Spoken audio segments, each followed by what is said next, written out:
Hey guys, yeah, I've been a beekeeper so long I probably shouldn't be alive.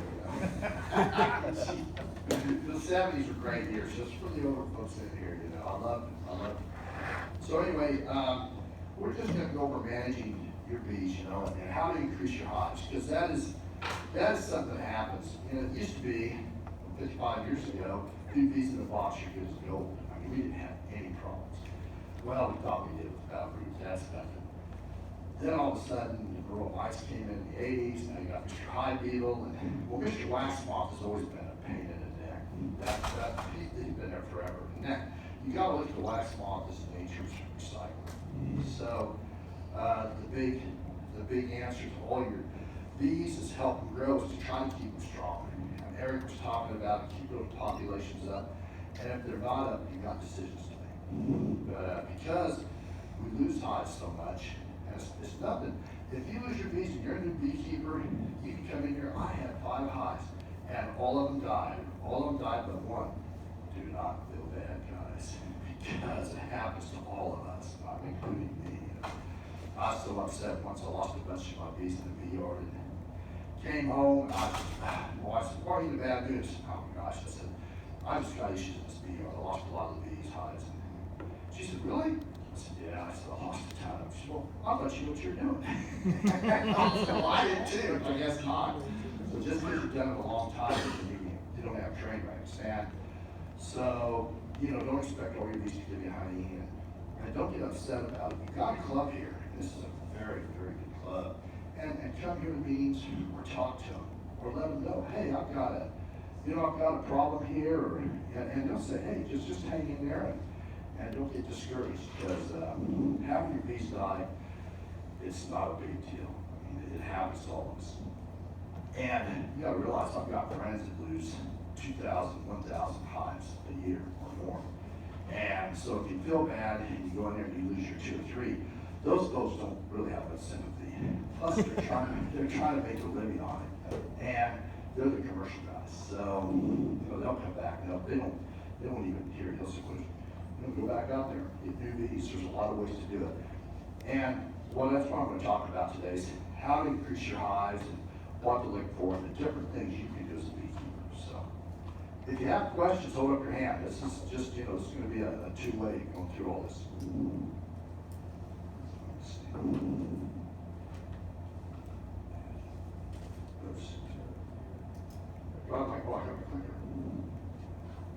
Okay, increase your bee colonies. Here's several ways you can expand them. Purchase bee packages and nukes. So you can do that. And a lot of folks that are new, that's what they start with. They start with a nucleus, which is basically a nucleus of a hive, a nuke.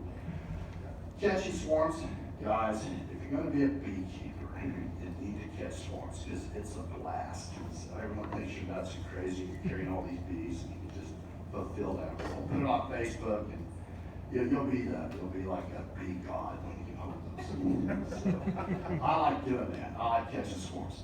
Removing bees from a tree or house. Now, when I was younger, I did a lot of that, but I don't do that no more. So, but we can talk about that. That's a hard way to get bees, guys. You can get them that way. Trapping bees. Set out bee traps. That's always fun.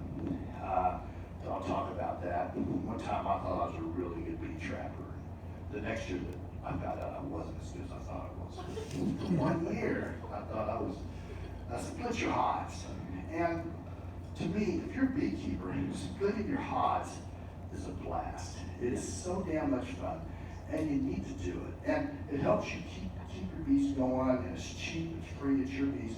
And I've got a 2-hour presentation, or maybe an hour and a half, just on the different ways to split bees. So that's a huge subject. We're just touching on it today because we're touching on a lot of stuff. And purchase a hive from a beekeeper. There will be folks in this organization here at Midwestern, they'll say, hey, I've got too many hives, or I want to reduce my numbers, and they'll sell you a hive. So you can do that too. The difference between a nuke and a hive is basically a whole box of bees, where a nuke's really just 5 frames, 4 frames, 3 frames, whatever they sell you. So you can do that, and this club's very good, at least to go to. What I tell most beekeepers, at least come in my shop and they're new, oh, I lost all my bees last year, or I lost my bees 2 years in a row. I said, okay, guys, I'm going to tell you a secret. If you're a beekeeper, after year 3, usually you got more damn bees you know what to do with. I have so many folks that come in here to say that. But the first 2 years are kind of train wrecks. So don't get discouraged. That's kind of my message. Purchasing bee packages and nukes. Here you go. These were new this year. They're called the bee buses. How many saw this year, the bee buses? Yeah. What'd you think of them? I like them. Did you like them? How about it? They're a lot better. They are. I'm an old dog, so I didn't think that for a while, but I'm thinking that now, yeah. There's more, we got our packages in with these, and there's just a lot of little tricks to something like that, but they got better ventilation, and I believe what's gonna happen, here's the old way, these boxes here, but I do believe everything's moving to more and more plastic, so you're probably going to see more of those bee buses as the years go by, because the construction here, I think, is a lot higher than that injection molding. So, okay, I'll show you a little bit about the packages here. There's a can that feeds them. There's a queen in there, and then there's all the bees inside. So that's just a typical package that you have. You come back here. It's the same thing in this, and I believe now this is just me. So one of the reasons their folks are going to this is liability with the post office. And I think what happens is this little screen gets a puncture hole, and then everybody wants to get out. You know, it's kind of like, and they tend to basically shut down distribution centers for the post office. So, Can't imagine. you folks go, you know, they're looking for an excuse, you know, to get out of there before these bees start coming out, and there's always and it just happens with that screen. So I think that's kind of pushing them for the safer bee buses. Is probably part of the reason. Did you guys hear about those bees that were flying from San Diego to Canada? There's about how many packages? Was it 500 packages, 400 packages? There's a beekeeper that sold them into Canada someplace. I didn't know they could really do that, but they were supposed to fly up there in the airlines. If any of you tried to fly or travel, it's terrible. You know, they cancel. They did the same thing. So those bees ended up like 500 packages in Atlanta, Georgia. So it's probably American Airlines or something. Instead of going north, they went there, and the folks that were shipping them did not know that and found out. And then the folks that worked there at the airlines, oh my gosh, these dang things from the post office where they shipped them in, you know, they set them out on the tarmac because they didn't want them in the building because bees were escaping. Oh my gosh. Next thing you know, I guess they called a bunch of local beekeepers in Atlanta to go out there and help them, but by then they started to crash. They lost all their bees. So it was pretty bad. Just once they start crashing those packages, it's really hard to reverse that trend. You know, like everybody wants to croak on you. So they got overheated is what happened. So, I guess those people out in California said they couldn't believe that happened. But I don't know. If you're going to ship the bees, you better put them in the back of your vehicle or your trailer and take them, because they're very fragile. They really are. And was anybody here involved with that semi that wrecked here about 4 or 5 years ago? And they called all the beekeepers to help them load up the bees. I remember it, but Anybody? I remember it, but I don't. Steve Duquesne, I think he went up there to help, and a bunch of other folks. But at least now, it used to be at the semi wrecked with a bunch of bees. They would basically foam them. Now at least they're calling the local beekeepers, and they're having guys try to save them, which is good. The good thing about honeybees is everyone knows now that they're really good insects. I just brought a few things around just to show you guys. So as we go through this, so I want to make sure it's out of the front. Okay. So those are packages. That's an easy way to start. So, you know, let's say you lose your bees or they die during the winter. You can always get a package and let's go on. Or you can get a 5-frame nuke. And 5-frame nukes, it's a wood box. And if you notice on this picture, that's full of bees, guys. Notice how this one frame here is loose nuke compared to the others. Do you guys know why? Why would that be that way? it's just foundation. Yeah. Well, that's a whole new frame though. It's a new frame. Because they probably had one of these feeders in there. And then you got it, took it out, put it in the frame. And you see the green grass there, so it's probably the nectar flow started, so they didn't need to feed them. I'm just guessing, but I kind of think that is. This is a crane for it. And so that's a real good way to get your bees. A nuke's a nucleus of a hive. You should have at least 2 or 3 frames of brood, a laying queen, and plenty of honey. And usually we get those nukes in.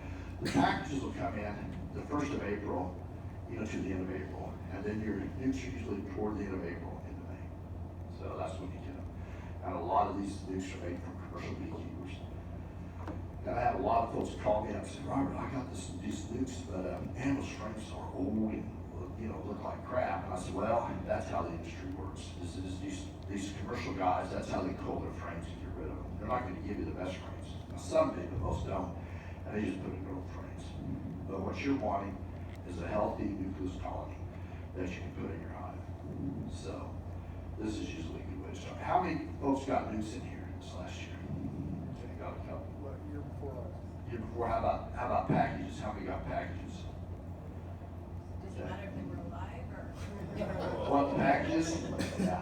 You better buy, we sell packages, but our packages are in environmentally controlled trucks, and they're in there less than 8 hours, less than 9 hours in that truck, and we take them, bam. As soon as they get here, within an hour, we have them sold. They're all sold, but we have them go. And bees don't like being kept in containers. They just you gotta get them in a hive. Then they can fly in and out, they fly out here. You think bees are indestructible, but boy, I tell you what, once you have bees, you find out they're really fragile. Doesn't mean you can't sting the heck out of you, but boy, they die pretty easily. So, any questions about this? Okay, here's the new news. What we're seeing in the industry, what we're seeing is this plastic's coming out. I brought this just to show you guys, probably everyone here's seen these. I think they could improve some, but they're pretty new. They're just plastic. They're just plastic tubs. This used to be wood until a couple years ago. And you've got this here, this is a lid. And you pull this up, and then they can come in and out, and then you close it. But this thing's real flimsy, so if you're picking up nukes like this, I put duct tape there, but we're gonna sneak out. And so, but I believe the reason, and see this, you got these 2 holes, you're supposed to cut these out with the razor blade knife. You can put a pop bottle in here, or you can put another feeder here. So it's just, I've seen a lot of these moves to plastic. Personally, I like the wood better, but like these are like 21 bucks. And I think your wood, if you bought a wood, if you didn't make it yourself, you bought it's like 50, 55 bucks, maybe close to 60. So I think on a lot of our packaging for packages and nukes, you can see moving into this. We had these for the first year. We had our P buses the first year we brought in packages, and I do think they're better, but it took us a while. I didn't think they were better. Our first shipment we were really happy with. We had a lot of escapee bees, but that's all learning how to handle them. Then this is the same. So the good thing about this though, if you guys buy a nuke, you can use this to catch a swarm. You can use this a lot. This is a good thing to have. So if you ever get a nuke box, you keep this because someone calls, hey, I got a swarm in a tree. Buddy, take this. It's really good. And this is what we do when we sell our nukes, because you can sell a package of bees and you can take a package out, and they're homeless. So they're not looking for a fight. They're just scared and they don't know what to do. And packages are really, really junk. But you get a nucleus, they're gonna, hey, this is my home. I'm gonna get you. They're just like they can be a mean bunch of bees. So we always put netting around them. We shouldn't, but that's just a safety precaution. So if you got a nuke and you're putting them in the car and you're driving around, it's good to have a net on them, because then they can just hang around and net can't sting you. So one of my biggest worries over the last couple of decades is folks pick up nukes and they load them in the back of their SUV. And I say, man, but if that thing falls over, well, I'm a good driver. I'm sure you are, but you got another million people out here on the road, and if they fell over, it'd probably be a mess. So catching swarms. How many in here have caught swarms? There we go. I like that. Did you like catching your swarms? Yeah, great. Great. One with a trap and one just like that.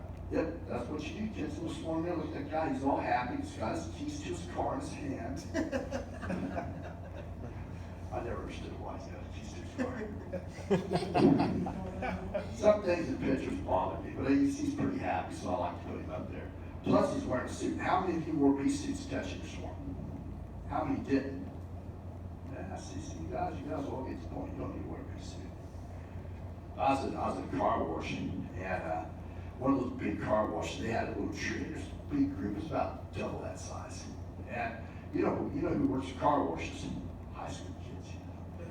So they were all looking at me, and I walked out there, and I was out there. I just had shorts and a t-shirt on, and I cut the little branch off, and I was holding them.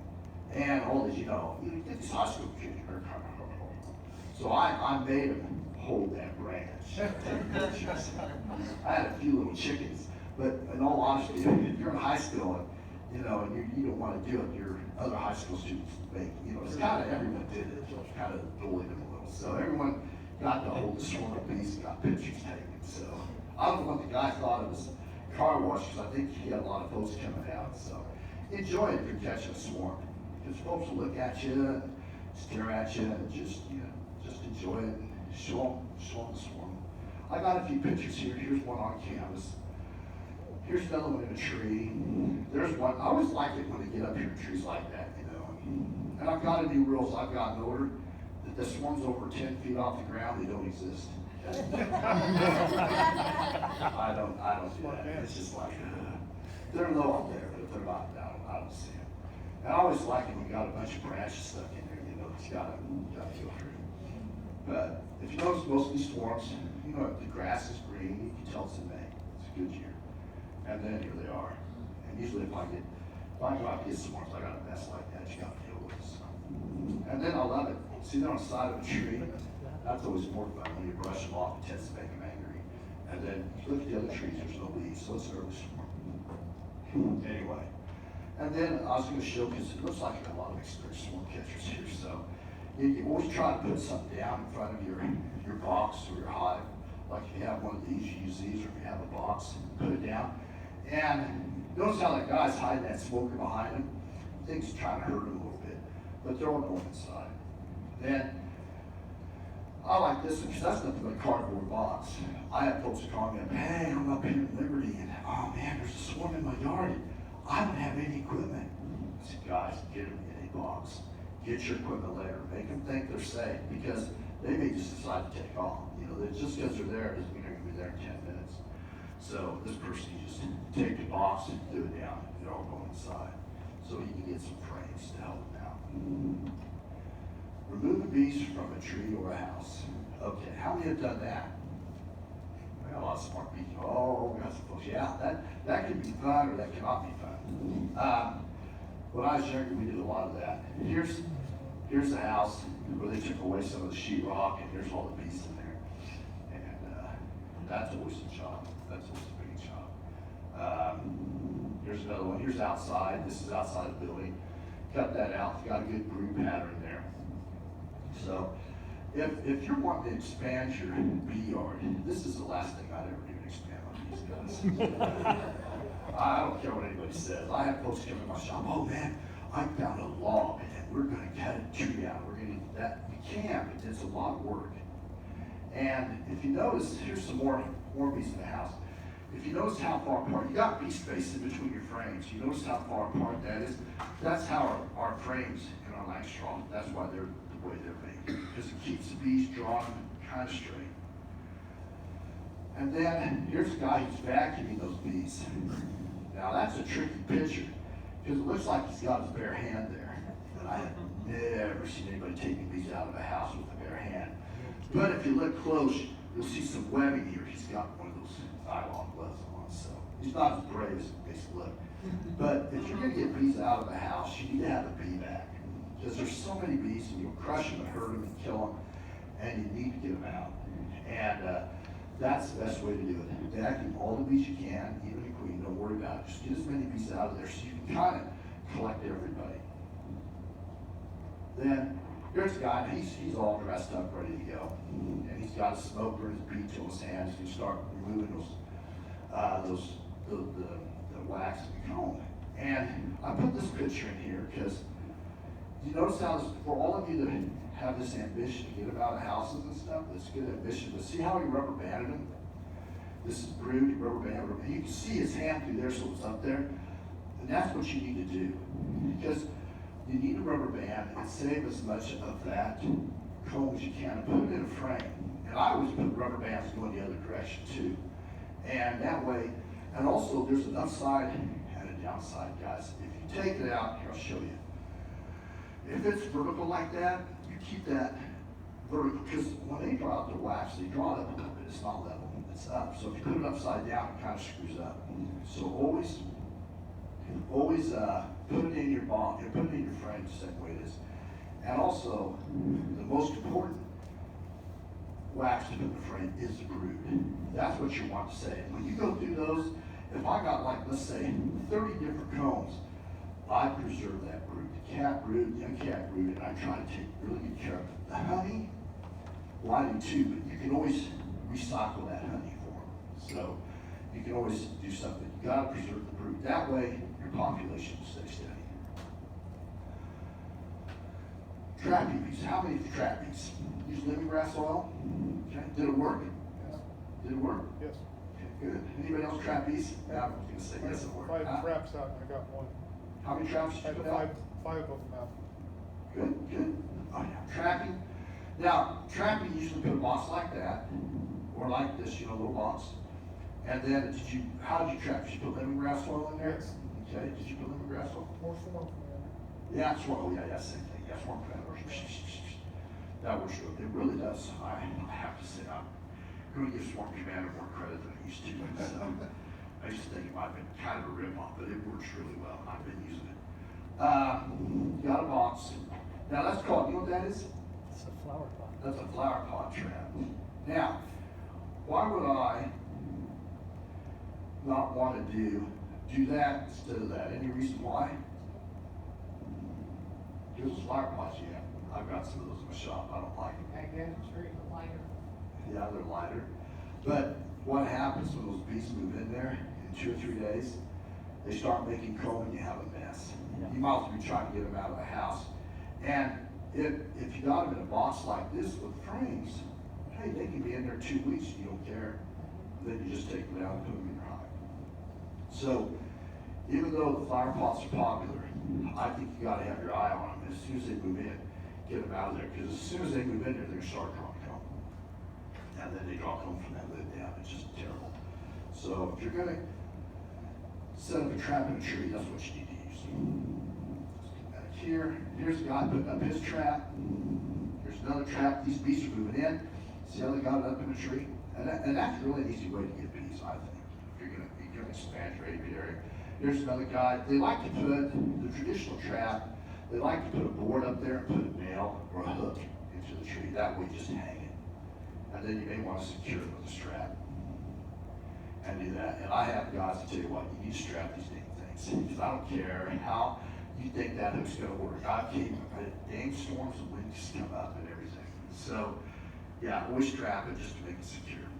And then let's say you go up there and you see bees flying in and out. Most of you work, you've got a job, and you'll say, okay, we don't want to take that down.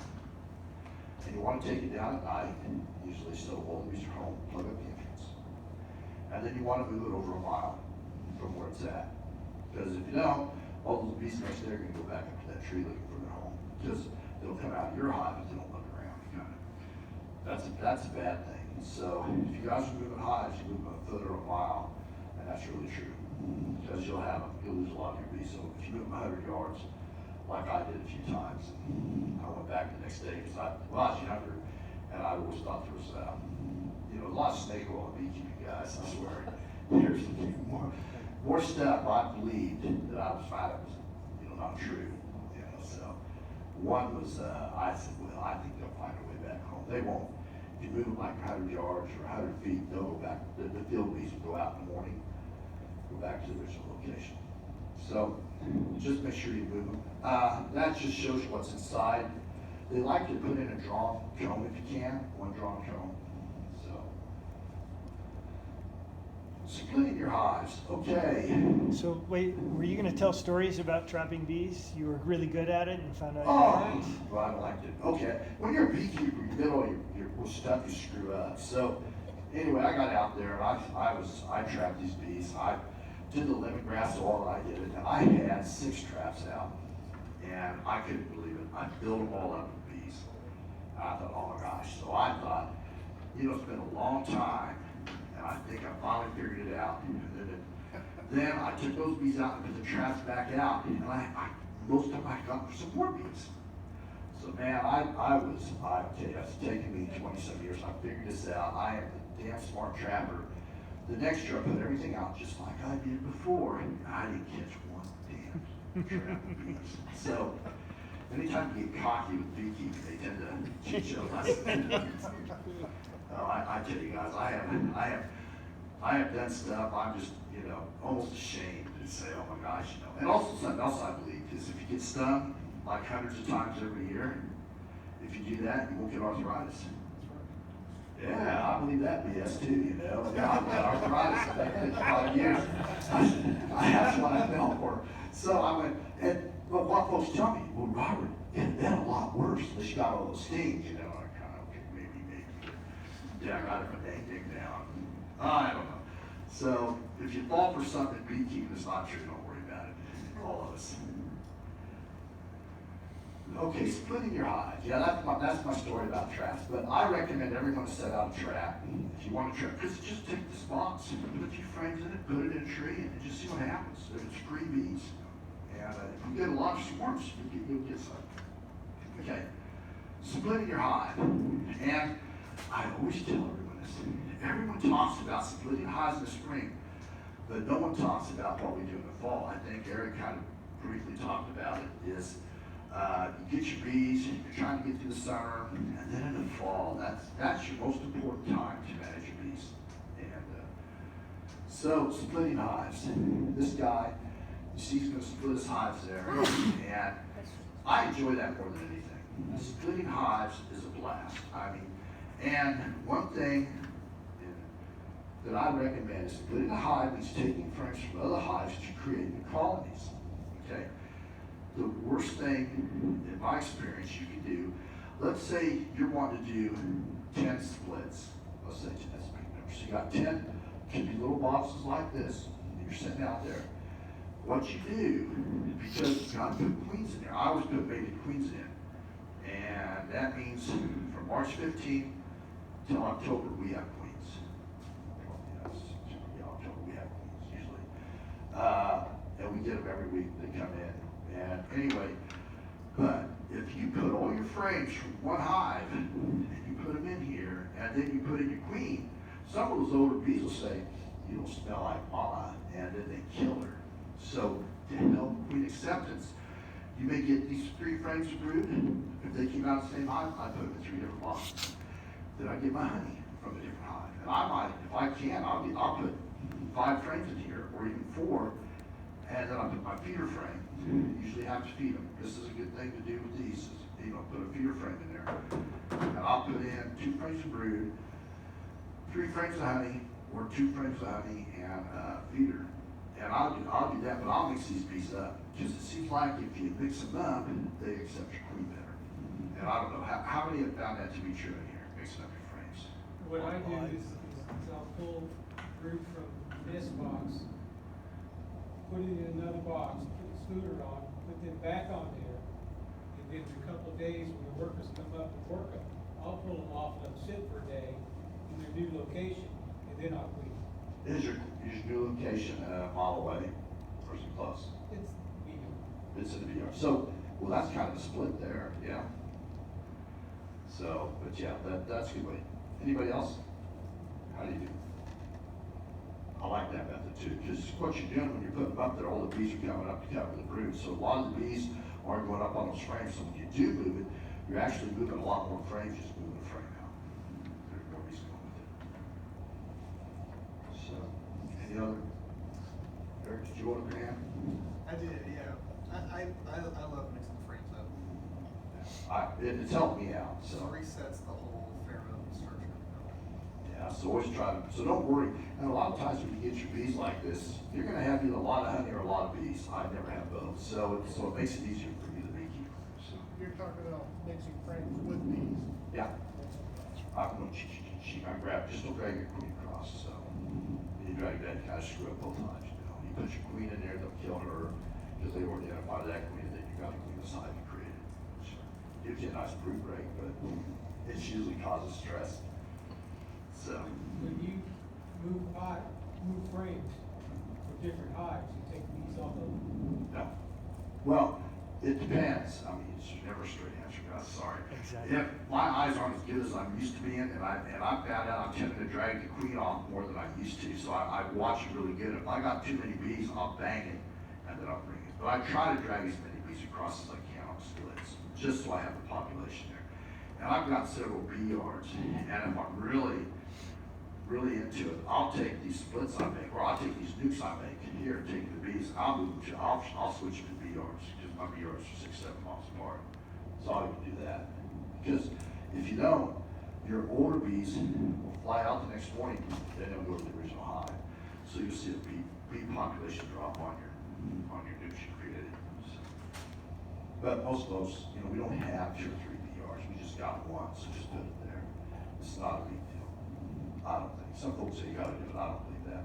You may have a few go back to the original hive, but most of your bees will stay, because you got a lot of nurse bees in there with that queen. Okay. This is a good picture. They're splitting those bees, and you see the frames there, you see the holes, that's where the frame feeders are, as they're pulling the bees out. That's how they fed their bees. So, there's a lot of bees there, and they can make a lot of splits out of that too. Some folks, that's all they do. They make a ton of splits. And this just gives you an idea. Got a big hive like that, even though I don't do a 3 deep. How many do 3 deep bodies on their hives? Anybody? I don't either. There's a few folks do that, but I don't. I think you just need 2. But what they're showing here is once you pull out the frames you want, then you put them there. So there's your original hive, but that's a split. If I do a split like that, I usually move it a little further away, but I think that's just for demonstration purposes. So I move it away from that hive in a different part of the yard, or move it to a different yard. And then I wanted to go over this and talk about this a little bit. When you're managing your bees for next year, your fall management is the most important. I think Eric alluded to that, and Phil might have mentioned it too, is that's when it's important how you treat your bees. Because the more bees you get through the winter, the easier it is to expand your hives. And so this shows you early fall, we got 3 strong hives, 3 moderate hives, and 4 weak hives. So for those of you that have a bee yard that are new, and you got one hive that does great and the other one sucks, because that usually happens. If you feel bad about that, you're the same beekeeper, same flowers, same everything. It's just how your queen performs. Or maybe did splits, or maybe cross swarms. Sometimes it's different. But go to the internet and type in bee yard pictures, and they'll show you bee yard pictures of 40 or 50 hives, and you will notice that the hives are all different heights, just like your bee yard. So. Don't feel bad if you have weak hives or the hives didn't give you much honey. I always tell my students, hey, you're not trying to get honey, guys. You're trying to get to the winter. That's the blue ribbon. Honey's nice, but just try to get to the winter, especially when you're new. So this is just a early fall. You got weak hives, moderate hives, strong hives, and I think that's the 20,000 that Eric alluded to. Your hive population is down. So what they say is, okay, what you need to do is combine those hives. So in late fall, that's when you combine them. So they made 6 strong hives in late fall. So they combined all these bees together, which is fine. And someone said, well, Robert, what do you do with all those extra boxes? Well, I'll tell you what, even if you have dead outs, that drawn comb is huge to use next year. You gotta use it, because that's what's gonna really help you out. If you have all new comb for them to draw out, you're not gonna be as successful. Your most valuable asset as a beekeeper is drawn comb. That's what you got. You wanna preserve it. brought in this long crystals. So when you pull these, if you have a dead out that happens like now or later on, or the high population, you combine them. You put this on there so Mr. Waxmoth doesn't eat up all your comb.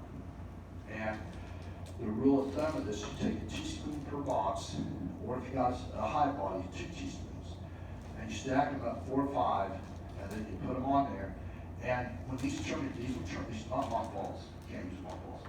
These will turn into a gas that's heavier than air, and it'll float down between the frames, and it kills all the wax moth eggs, larvae, and everything else that preserves your comb.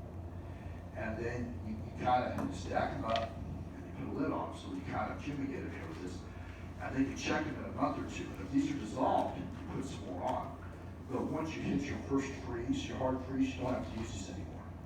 So usually, you use them for a couple of months, then you're good. Then you don't have to put this on your drawn comb, on all the bosses you're preserving, until you use them. Unless you're not using them in June. Just Mr. Waxmoth comes back in June. So this is a good way to preserve your drawn comb. So you come down here, and now we're going through the winter, and we lost 2 of them. Strong, 2 dead, and then the other one, that's one that's in between, so question mark. It's queenless, it has a lot of bees, or has a lot of food, not a lot of bees. You're thinking it can make it. What was it? We had a cold spell. Was that last year? That went really, I lost about 6 of my stupid hives. I mean, if they'd made it through that cold spell, I'd been okay, but I had small colonies, so I was kind of upset. So, and guys, you gotta worry about your bees in the winter, especially when we get these blizzards coming through. I always worry about mine. And anyway, so you get into the winter, then spring comes. So you got a strong one you can split, another strong one. So you came through with 3 strong ones that you can split, and also one that's got a question mark. You could probably requeen it, or you could, I'm always robbing Peter to pay Paul. Like if I have 2 hives, one's got a lot of honey, one's got a lot of bees, I might take some cat brood out of the one hive that had a lot of bees, put it in this hive. And then take the one that's got a lot of honey and put it in there so I don't have to feed as much. So you're always equalizing your hives. And usually if you get a really strong hive, you can split it several times. You can split it several times. So you just don't split it once. So you can get back really easily. And then if you get swarms, or if you get them out of the house if you want, or if you do a trap. So my speech today is basically to encourage everyone who has a train wreck later this year to not worry about it, because you can get back on your feet with your bees. And when you have a dead out and you got this strong comb in these hives, that is so good for a new swarm you catch, or for splits, because those bees can really go to town and they'll grow a lot faster. Any questions so far? Not working on when you guys sleep. Go on here. So preparing your hive for winter. This is just a few highlights. Fall beehive management. That's probably your most important management season is fall. Because I think Phil said if you don't go into the fall right with your bees, you're going to come out with a lot less bees, and then you just got a lot more work to do. And I was going to pass this around. In the spring, I'll keep it. It's kind of sticky. This is a pollen patty. I don't know if you guys ever use them. A lot of folks use supplements. I'll let you pass. That's just a pollen patty. I used to put them on all the time until Mr. Hive Beetle showed up here about 10 years ago. So now I cut them in little strips. But in the spring, sometimes I'll throw one of those on just for fun. Or I'll cut them up and I'll put them on a half or a third on a hive. And then this, did you mention Avantgarde? Yeah, this little Avantgarde stuff. This is thymol, and it's really good to use to kill mines. It's probably, I think we sell more of this than all of our other stuff put together. So it's really good. I like thymol too. I use this a lot on my bees. And I would say make sure your honey storage has 60 pounds or more. And I know we talked 100, but you're weighing the whole hive, aren't you? And I'm saying just the honey, but you need at least 60 pounds if you're going to feel confident. That's usually the whole top hive body's completely full of honey. And I always do the lift method. If I'm going to lift it up. So I always check that out, especially when you're taking off the honey. Because I don't want to take honey off my bees and have to feed with the same hives. That happens, but I try to avoid that. And then another trick I use is when we take those supers off and we extract them, I usually, not all my bees give me honey. So there's a lot of hives that just kind of, halfway made it, or, that they had broke root breaks, or the queenless had issues. And what I do is after I extract that honey, I'll put those empty supers back on those hives that didn't give me honey. Because they'll go up there and they'll take all that honey out of those supers within 4 or 5 days and put it in their hive. And that way, when I take them off 4 or 5 days later, at least helps those bees out. Some of them, if they get enough honey, I don't have to feed them if they're borderline. But does anybody else do that? Do you do that? Does it work good? Yep. You got a good bee. How long have you had bees now? I don't know. Long 40. bee, Huh? 1960 I started, but I haven't done it all the time, so Oh, 40 years maybe. 62 years. Oh my gosh. Hey, Stacy, birds of a feather here, guys. About 40 years total. That's good. I think you're pretty good beekeeper. I know you know your stuff, so. Not necessarily. I still lose a lot of them. Yeah, you talk to old beekeepers, like, I fall on our sword all the time, but, just this beekeeping, I always tell folks, keep it in perspective. You're not gonna make house paper, you're not gonna make a carpet. The reason you're doing this is to enjoy bees and to have some honey for family. Now, for those of you who think you're gonna sell a lot of honey, wait till Christmas, family, friends, all of a sudden before you know it, you give it all away. So, and people say, oh, this honey's expensive, but if we charge what it costs us to bake, it'd be a lot more expensive. So, okay, so in the fall, make sure you have quite a bit of honey in there. And sometimes you can start out with a lot of honey, but you start hitting October and you don't have a lot of honey. You go, oh, I hate it all, so you gotta beat. So just because you check in September and you think you don't have to beat, doesn't mean you don't have to beat later. Because I've had it do that to me. I mean, she was really just laid around, didn't bring any honey in and ate it all. So you have that issue. So make sure you keep checking to make sure when you go in, and it's 2 to 1 sugar. If you're gonna start feeding them, 2 pounds of sugar to 1 pound of water. So make sure you do that. Put the introducer on to keep the mice out, or put the introducer on, or the mouse guard. Because when those bees start clustering, Mr. Mouse likes to move in there and he can pollinate the wax and cause a problem. So do that to your hives. Make sure you're queen right. If you're not queen right, that's when you see the population dropping, and there's an issue. And usually that issue just keeps getting worse and worse. And what happens to most new beekeepers is they don't know, and then Mr. Wax Swamp moves in, starts destroying everything, or the hive beetle, or they both try to take a piece out of your hive. Then you got a mess on your hands. Number 6, if your hive is low on food, or the number of bees is low, or your hive is queenless, those are the 3 scenarios as you're going into winter or fall. A decision has to be made to combine a hive with another hive or nurse it through winter. Okay?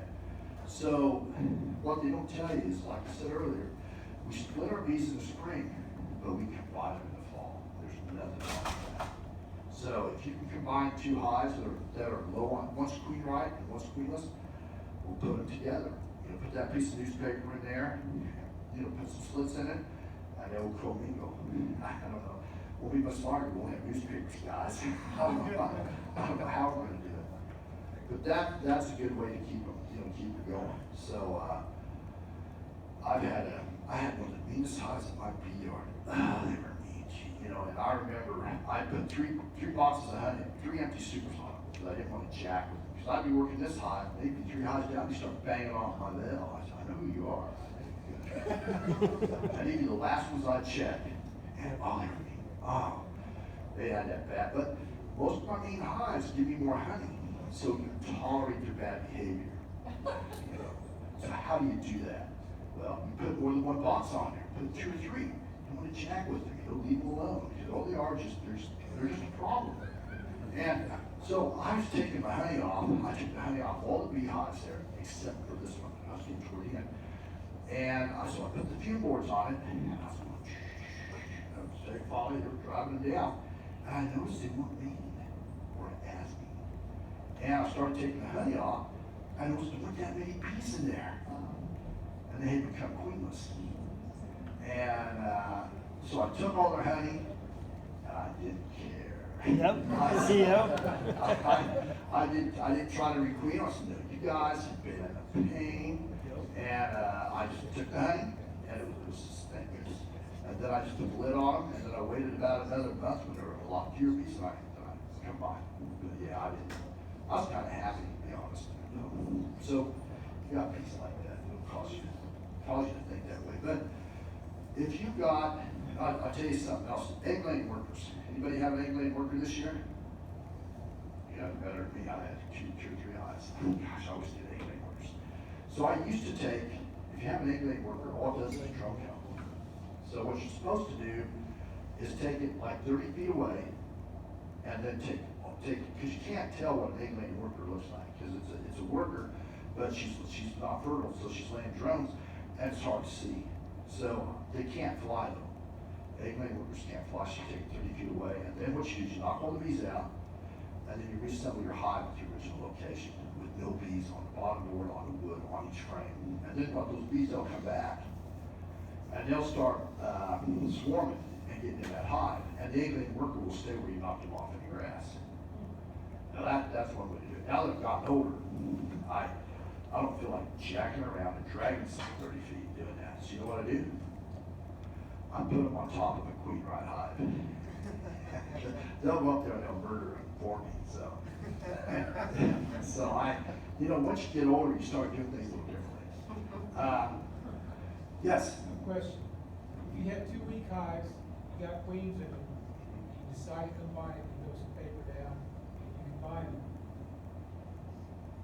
Is there a possibility that both queens will continue send bees?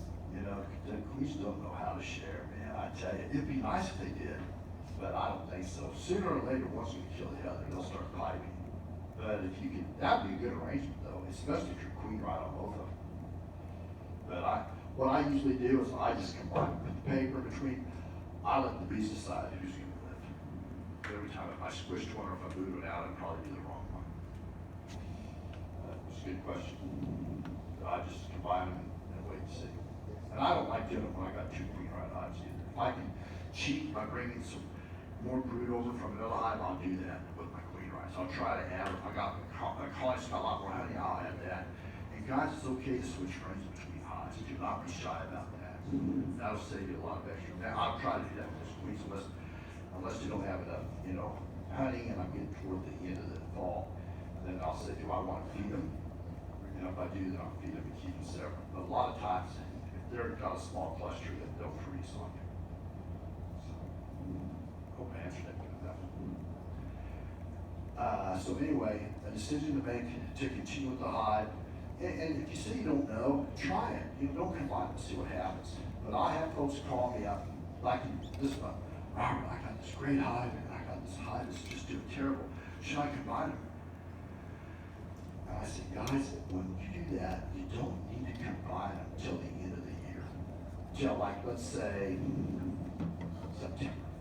Because once you combine them, they're combined. And I've had hives come back late in the season too, where I thought they were just gonna be nothing, and all of a sudden, the queen starts laying eggs, you start bringing in honey, you get a good fall honey flow or something, all of a sudden, hey, you got a viable hive. So, don't combine them unless you have to, and you got time. You don't say, oh, this is a weak colony in June, what I'm gonna do? No. Give them some more time.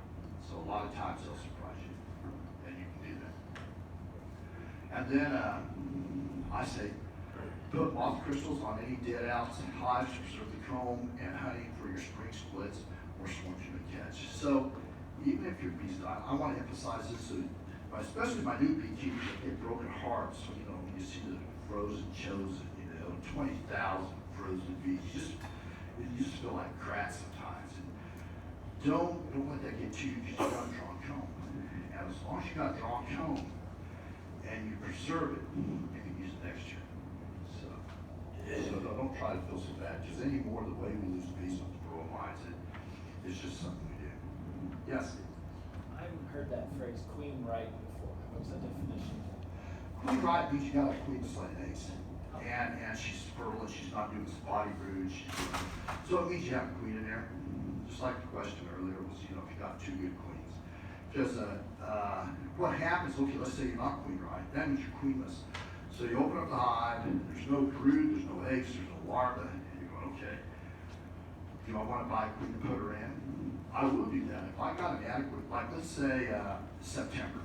September hits, I'm taking my honey off, all my honey's off, and I'm looking at it, and I have no eggs, larvae, or cat brood, but I have no queen. So I'll buy a queen, they're about $35, and I'll put her in there. And because I feel like it's worth it. Now, if I don't have a lot of bees, I may say, hey, I'm not going to put it, I'll just buy it. Or if I have a lot of bees, but not a lot of honey, I may say, well, I might put a queen in there, but I better get honey from someplace else or start feeding. So, queen ride's just one variable that you need to worry about or make sure she do have. Because a lot of times when your bee population drops, sometimes you don't have a queen. Sometimes you do, a lot of times you don't. And we sell a lot of queens too. And just because they swarm. This year we had swarms and after swarms. So your hive will swarm once, but it'll swarm again and again. And sometimes when they do that, your hive doesn't generate a queen for itself. She leaves it one of the swarms and you have queens. I mean, this hive was just really sad. That's what they did this year. Any questions, guys? Yeah, let me see, I think. So overall, to better prepare your bees, the better you prepare your bees for winter, the more bees you'll have in the spring to increase your hives.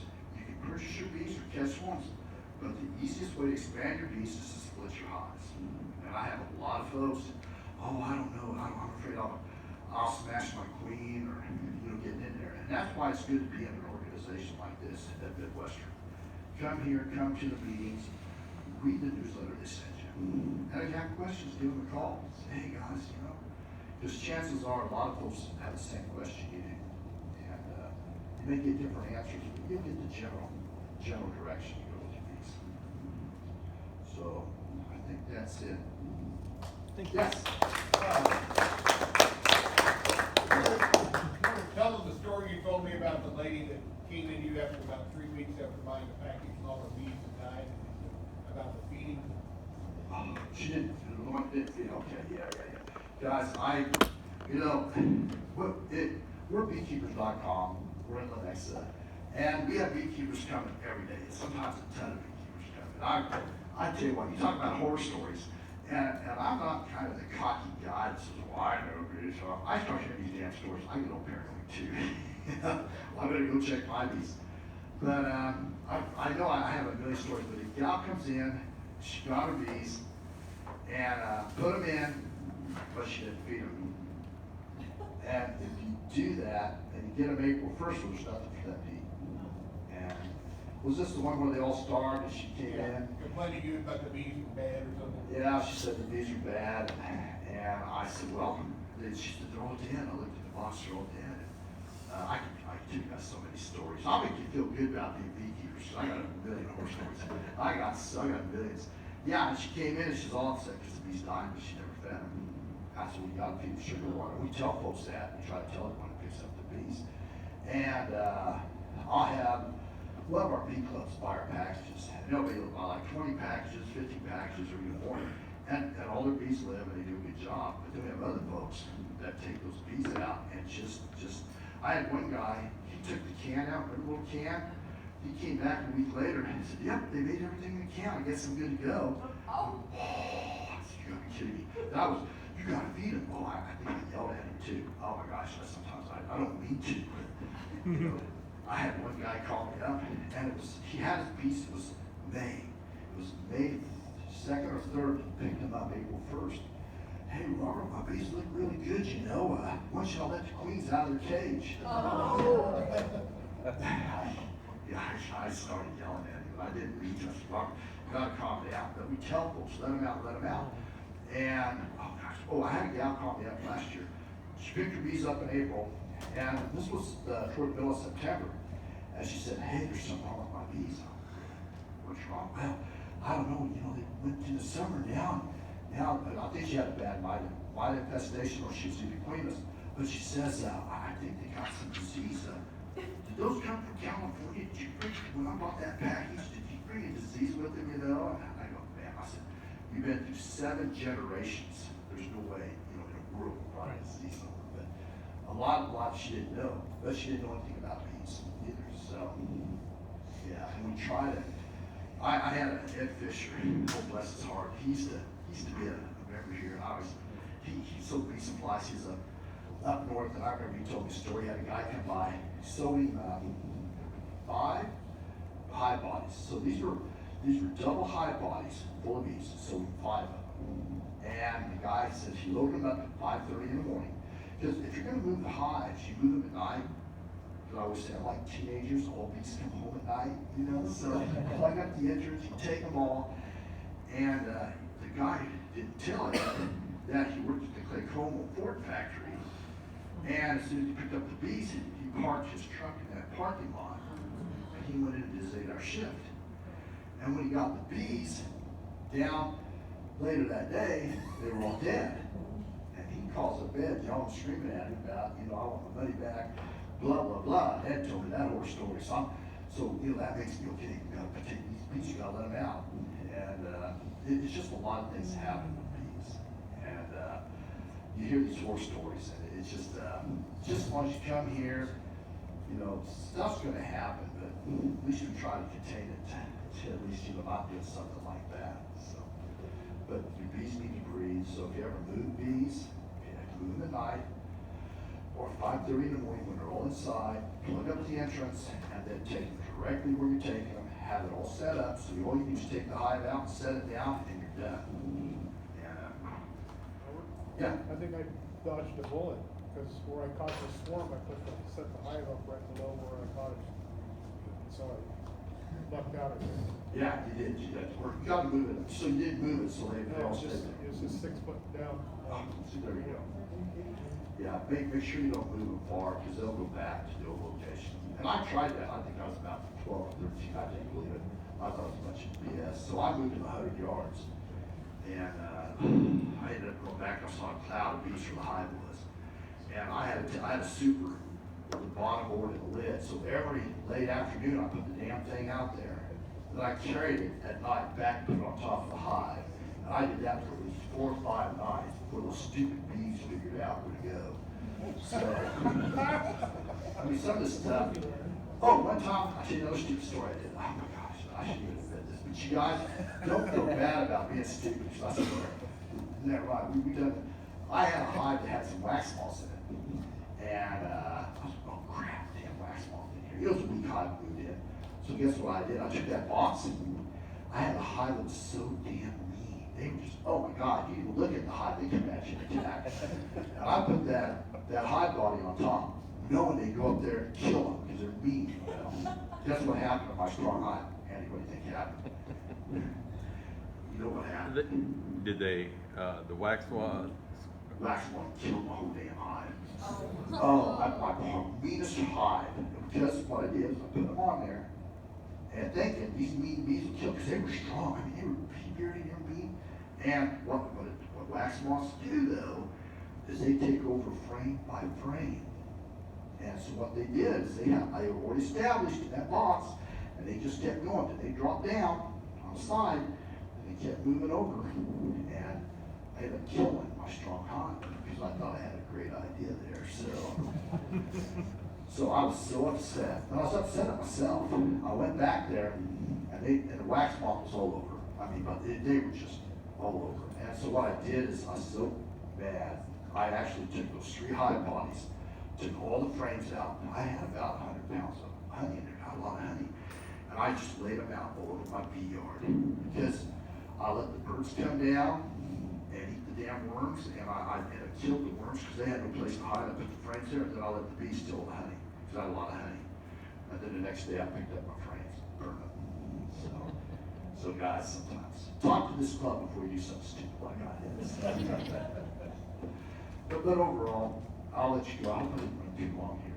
But, okay, come on up, Phil. I'm thinking about that. Thanks, guys. I'll be back here next time.